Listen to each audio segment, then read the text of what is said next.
святий. Щелите мислиш, че можеш да играеш, но има нещо, за което май не знаеш.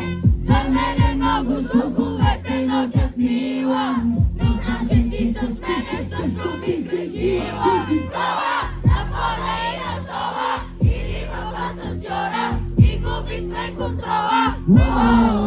Хайде да видим как същия ли номер пак знам ти. Игричките пишеш на всичките, 60 на месец стига и ти.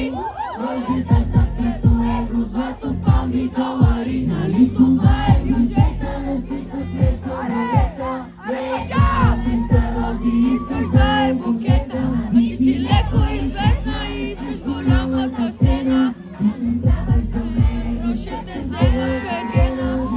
За тия тея хартието, ръцето след 2 минути точно ще си гола на сепарето. И казваш, жените мислиш си, че можеш да играеш, но има нещо, за което май не знаеш. За мене много звукове се носят мила, но знам, че ти с пише също би сгрешила.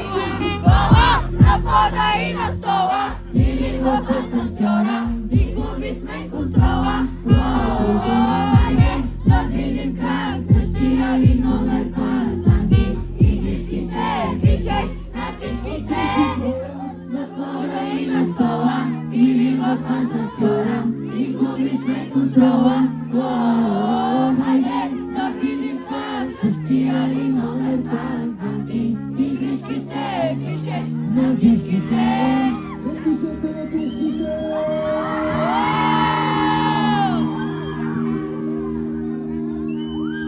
На туксите не се пише, да знаете.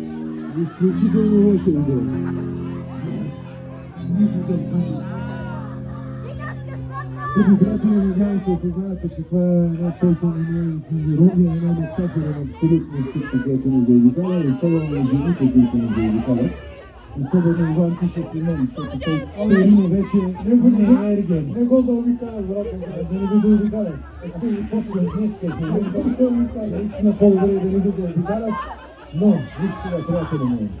Аз искам да попитам Тишев. Ти си, Тишев, когато някой цари какво